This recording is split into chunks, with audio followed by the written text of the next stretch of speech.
हर बस्ती बस्ती में अभी नेटवर्क का सिस्टम डाल दिया है, वो भी बहुत ही अब आप लोग से मेरा रिक्वेस्ट है कि ना जो डेवलपमेंट स्कीम चल रहा है। K. Swanee Kumar Singh, Assistant Director, Press Information Bureau, which is under the Ministry of Information and Broadcasting. So today we are conducting this Bartalap, which is Media Interaction Program in Arunachal Pradesh for the first time. This is being conducted by Press Information Bureau. And the main objective of conducting this program is to create a platform for all the media persons to have a positive interaction with the government nodal agencies who are implementing central government projects in the state. So that is the main program. So today we are having two sessions. One is the inaugural session, then the second session will be technical session. So there will be 4 resource persons in the technical session. So they will be speaking on different topics.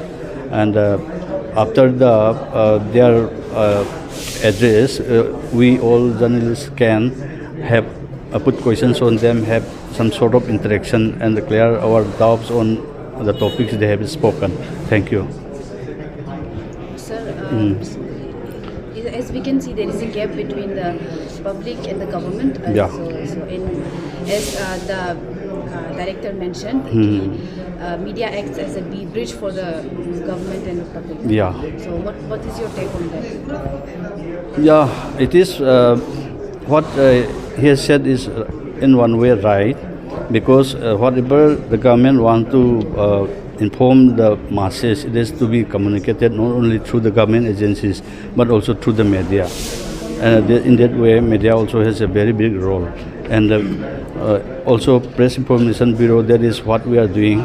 We are trying to disseminate central government information on central government, districts, policy programs, then all the projects. We are trying to disseminate correct information to the masses. So this is the role of PIB. And not only that, after that we also give feedback to the government of the programs and its effects, impacts in the state or the country. So that's what we are doing. Sir, as we have noticed that there is a lack of media literacy amongst the public in Arunachal Pradesh. Yeah. And since you are from Press Information Bureau, Itanagar, Yeah. would you be conducting any workshop or any awareness program related to it, so that public understands that what media role, what roles and responsibilities? Actually, this is the first time I said this is the first time we are conducting this type of program. But after this, we may be conducting more programs like this. So in some programs we can do those type of things also. In others, we can invite other departments also now. So this is not the last program. So we may be conducting lots of program, and more than that, we may be conducting press tour for media persons also. And like one of my fellow colleagues said, there will be journalist welfare schemes. So since we are trying to have a proper office, and once it comes, then everything will materialize now. So that's what we are trying hard to do. कल्याण का जो काम हुआ है देश में since 2014, उसको लेके आज एक वर्कशॉप रखा है मीडिया का साथ, एक वार्तालाप का जो हमारा प्रेस इंफॉर्मेशन ब्यूरो जो है गवर्नमेंट ऑफ इंडिया का। तो आज इसी प्रोग्राम में हम लोग आया है, और यहाँ अभी टेक्निकल सेशन जो है वार्तालाप अभी होगा। तो इनॉग्रेशन सेशन हम लोग अटेंड किया है, और ये जो प्रोग्राम है बहुत अच्छा प्रोग्राम है, और जो देश में जो प्रगति हुआ ये 9 साल में, उसको लेके चर्चा होगा। और चर्चा जो है इसलिए होना चाहिए कि पब्लिक को पता चलना चाहिए, क्योंकि बहुत सारा schemes and projects and benefits है, तो सभी को पता नहीं होता है। लेकिन इस प्रकार का प्रोग्राम रखने से तो लोगों को पता चलेगा कि ये प्रोग्राम कोई जगह में गैप होता है, तो एक गैप को भी मालूम हो जाएगा लोगों को अगर पता चलने से। और आप लोग जो मीडिया के लोग हैं, आप लोग ज़रूर पार्टिसिपेट कीजिए और इसको डिसेमिनेट कर दीजिए, और अच्छा रहेगा। सर, क्या आपके स्पीच में आज वार्तालाप के समय आपके स्पीच में आपने पास्ट 9 इयर्स के बारे में आपका गवर्नमेंट कितने अच्छे से काम कर रही है, इसमें एयरपोर्ट्स में हर जगह में अच्छे से काम किया बोला, बट आपने बस गुड वर्क्स बोला है। सिंस यू आर डीसी, कुछ आपको कुछ तकलीफें फेस करना पड़ा उसके बारे में? नहीं, यहाँ जो है खास करके ईटानगर में हमारा अरुणाचल का जो एक मौसम जो है, अभी जैसे कि 8 महीना बारिश होता है, कोई भी इम्पोर्टेंट प्रोजेक्ट्स जो है तुरंत हिंड्रेंस होता है, तकलीफ होता है, तो वो ज़रूर तो तकलीफ को पेश होता है। लेकिन जैसे आपने देखा कि हमारा एयरपोर्ट जो है बहुत कम समय में और बन गया है, और अभी हमारा जो लोग हैं, हम खुद भी आज से वही हमने बोला 9 साल पहले या अभी जो एयरपोर्ट आने से पहले, आप देखिए यहाँ से हम लोग एयरपोर्ट गुवाहाटी को पकड़ने के लिए यहाँ से चलना होता है, सुबह चलना होता है, रात को चलना होता है, कभी कभी सड़क पे गाड़ी ख़राब हो जाता है, टाइम में हम एयरपोर्ट में पहुँच नहीं पाता है, इतना दिक्कतें हैं। लेकिन अभी जो एयरपोर्ट हमारा मेरा यह गंगा से 24-25 मिनट लगता है, तो ये सुविधा तो मुमकिन हुआ है। तो इसलिए मेरा जो सर्विस है 30 इयर्स हो गया। 30 इयर्स में जो ये 9 साल में जिस प्रकार से गति जो हमने देखा है वो बहुत ही तारीफ़ करने का लायक है। और अभी ईटानगर खास करके आप लोग देखा होगा कि जो सड़क है पैकेज ए में होलोंगी से लेके अभी जो जोलंग ट्राई जंक्शन तक अभी सड़क जो है ज़रूर थोड़ा पोटहोल्स निकल जाता है बीच बीच में, लेकिन उनको रिपेयर का टाइम है। तो ऐसे ही अभी पैकेज सी है जो अभी आप लोग थोड़ा से कंस्ट्रक्शन स्टेज है, और वहाँ पे आप लोग देखा होगा कि ये जैसे ही कंप्लीट होता है तो जुलंग ट्राई जंक्शन से लेके आपको मॉडल विलेज तक फ्लाई ओवर रहेगा, नीचे में 4 लेन रहेगा। उसके बाद वहाँ से निर्जुली से फिर आपको करसिंगसा जो बायादक है वो भी अभी 80% कम्प्लीट हो गया है। तो उसका बाद वहाँ से लेके बंदरदुआ का 70% कम्प्लीट हो गया। तो ये जो गति है, जो डेवलपमेंट का प्रोग्रेस है, बहुत ही स्पीड है और लोगों के लिए बहुत अच्छा है। और हम लोग लास्ट 30 इयर्स में तो अभी का जो सिस्टम जो काम कर रहा है, आपको प्राइम मिनिस्टर जो है, अभी चीफ मिनिस्टर और चीफ सेक्रेटरी लोग को यहाँ स्टेट का जो काम काज है सभी को ये चाहे। और सुशासन मतलब ये होता है कि यहाँ का जो लॉ एंड ऑर्डर का जो मैनेजमेंट होता है और जो हमारा ईज़ ऑफ डूइंग बिजनेस होता है, अभी पब्लिक का जो कन्वीनियंस के लिए जो भी सरकार का फैसिलिटीज़ को अवेल करने का जो होता है, उस सिस्टम में भी काफ़ी सुधार आया है, वहाँ से मॉनिटर करता है। तो यहाँ फिर चीफ सेक्रेटरी और चीफ मिनिस्टर जो है डिस्ट्रिक्ट लेवल में मॉनिटर करता है, तो टारगेट फिक्स करता है। कोई भी काम शुरू होता है तो उसका टारगेट में पहुँच को ख़त्म करने के लिए उसको सेचुरेशन पॉइंट जो होता है उसको हम लोग को फिक्स कर देता है कि इसको कंप्लीट करना है। जहाँ पे डिस्ट्रिक्ट का जो जितना भी ऑफिसर्स है और चीफ सेक्रेटरी को और सीएम को हम लोग आंसर देता है। तो इस प्रकार से काम जो है बहुत स्पीड से चल रहा है। और अभी आप लोग को मालूम है जो हमारे ईटानगर का अंदर में, जैसे आपने देखा होगा हेलीपैड का सामने में एक आर्क ब्रिज बनाया। उसका बाद जो रेलवे का जो एक ब्रिज है अभी स्लैब कंप्लीट हो गया, अभी जल्दी ही वो भी ऑपरेशन होने वाला है। उसके लिए भी चीफ मिनिस्टर खुद रेलवे का जीएम को 2 बार मीटिंग लेके उसको काम को बहुत स्पीड से काम कराया। और इस प्रकार से अभी आप देखो जो हाईवे जो है अभी हम ईटानगर से जीरो जाता है 2 घंटा में हम पहुंच जाता है, तो एक समय ये 5 घंटा लगता था। तो इसे ही आप जहां आपको ये नेटवर्क का बात बोलो, पूरा हर बस्ती बस्ती में अभी नेटवर्क का सिस्टम डाल दिया है, वो भी बहुत ही स्पीड में गया है। और उसको मॉनिटरिंग जो है सेंट्रल लेवल से भी होता है, स्टेट लेवल से भी होता है।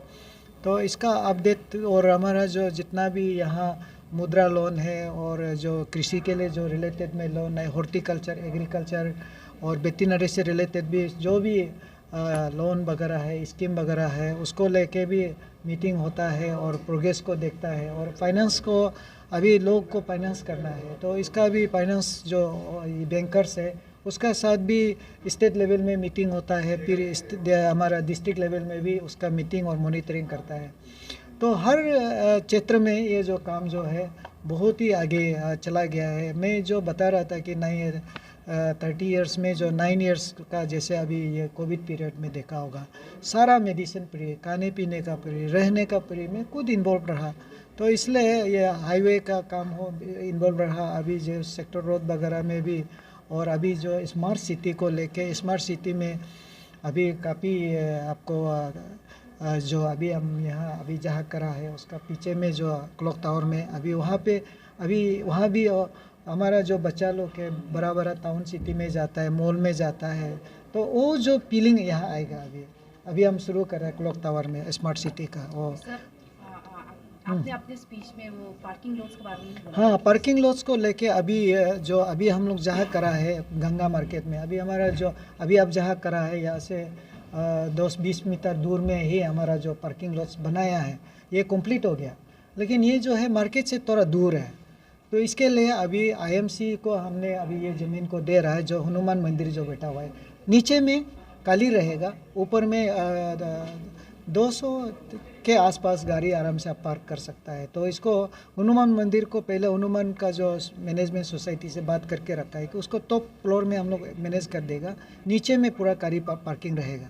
तो इससे क्या होता है कि यहाँ में भी एक पार्किंग रहेगा। नाहरलगुन में अभी स्मार्ट सिटी का एक पार्किंग बन रहा है, और ट्रिम्स के अंदर में भी एक पार्किंग बन रहा है, पार्किंग लॉट जो है। और अभी जो तकर कॉम्प्लेक्स का अपोजिट में हमारा जो स्मार्ट सिटी का मल्टी लेवल पार्किंग बनेगा। और जो कोर्टर को हमने अल्टरनेट कोर्टर दे दिया है, उसको कोर्ट में उन लोग गया है, केस तो नहीं जीता है, उसको हम अभी इविक्शन खाली करके वहाँ में स्मार्ट सिटी का जो कार पार्किंग रहेगा। तो ऐसे करके अभी बंदरगाह में एक बनेगा, और ये जो नाहरलगुन में आईएमसी का भी एक पार्किंग जो बनाने का प्रपोजल है, और चिंपू में भी एक प्रपोजल है। तो कार पार्किंग लॉट्स काफ़ी बनेगा। इसका अलावा अभी जैसे ही नाहरलगुन पपुन ये जो एरिया है, अभी जैसे टेम्पो है, ट्रैकर्स है वगैरह बहुत से ये है, तो वहाँ में जो गवर्नमेंट क्वार्टर्स जो बगल में जो एरियास है, और ईटानगर में भी जहाँ गवर्नमेंट क्वार्टर्स हाईवे का सामने है, उसको लेके हम लोग प्रपोजल दे के रखा है कि उसको भी कार पार्किंग में तब्दील कर देंगे। और जहाँ जहाँ में पॉसिबल है रोड को, अभी जो ये पैकेज सी जो है नाहरलगुन एरिया और बंदरगाह में हमको बहुत साइड में कार पार्किंग एरिया मिलेगा, और जहाँ फ्लाईओवर होगा उसका नीचे में भी कार पार्किंग मिलेगा। तो इस प्रकार से प्लान किया है, जो कार पार्किंग का इशू को एक दिन यहाँ में रिजॉल्व हो जाएगा। सर, गवर्नमेंट का बहुत सारा स्कीम है जो जिसको पब्लिक का एकदम बिल्कुल ही अवेयरनेस नहीं है। नहीं, आप इंफॉर्मेशन डिपार्टमेंट को कैसे करके अपील नहीं, आपको अपील करेगा, क्योंकि आप लोग का अभी बहुत काम कर रहा है। हम तो आप लोगों को तारीफ करता है, बहुत मेहनत करता है, और आप लोग काफ़ी कवरेज दे रहा है। लेकिन वन कॉल अलावा आप लोग से मेरा रिक्वेस्ट है कि ना, जो डेवलपमेंट स्कीम चल रहा है, तो अभी इसी को लेके अभी हमने एक लॉ एंड ऑर्डर का मीटिंग रखा था, लेकिन अभी होल थोड़ा खाली नहीं, पोस्टपोन किया है। जहाँ में डेवलपमेंट एक्टिविटीज़ का काम जो स्कीम जो जिस डिपार्टमेंट में होता है, डीडीओस बोलता है, हेड ऑफ द डिपार्टमेंट्स, उन लोग का पास जाके पब्लिक भी बहुत परेशान करता है, पैसा मांगता है, डोनेशन मांगता है, ऑफिस में झगड़ा भी करता है। इसको लेके हम एक मीटिंग अभी रख रहा है, तो उन लोगों का वहाँ में स्कीम काफ़ी बनता है। तो आप लोग उसका स्कीम को भी थोड़ा आप लोग स्टोरी बनाइए। कोई लोग तो बना रहा है आप लोग में से, लेकिन वो कंप्लीट स्टोरी आप लोग नहीं बनाता है। और अगर वो डिपार्टमेंट कंसर्न जो है आपको ये इसका इंफॉर्मेशन आपको शेयर नहीं करता है, तो आप हमको बता दीजिए, मैं वो डिपार्टमेंट को मेरा ऑफिस में बुला के आपको इंफॉर्मेशन शेयर करेगा। जब तक आप लोग काम नहीं करेगा, ये डेमोक्रेसी सिस्टम में ना डेवलपमेंट आगे नहीं बढ़ेगा। इसलिए आप लोग को नेगेटिव हिसाब से नहीं है, पॉजिटिव हिसाब से आप लोग को इंफॉर्मेशन को, मीडिया को ही मेरा रिक्वेस्ट है कि आप लोग कवर करने से सब कुछ ठीक होगा। सर, गवर्नमेंट का पास अपना एक डिपार्टमेंट है, डिपार्टमेंट ऑफ इंफॉर्मेशन है। हाँ, मैंने इसलिए आज डायरेक्टर था, मेरा डिप्रो भी था, हम लोग उनको भी आज इसलिए उनको रिक्वेस्ट किया है कि रेगुलर डिप्रो हमको देना है, ताकि ईटानगर के अंदर में जो भी इंफॉर्मेशन है आप लोग को भी शेयर करेगा, और वो अपना पेज में भी डाल के वो मीडिया पब्लिक को जानने देगा। तो इससे ज़्यादा है कि आप लोग ही ज़्यादा कवर करने से अच्छा है, क्योंकि पब्लिक आप लोग का चैनल को ज़्यादा देखता है, और उसी से हमारा जो क्या है कि गवर्नमेंट का जितना भी अच्छा स्कीम हो रहा है, उसमें स्कीम को पब्लिक नहीं जानने का कारण से वो स्कीम भी लैप्स भी होता है। तो उस चीज़ को लेके तो आप लोग ही मेरा लिए एक इम्पोर्टेंट माध्यम है, जहाँ पब्लिक स्कीम को लोग जान सकता है और अप्रिशिएट भी कर सकता है।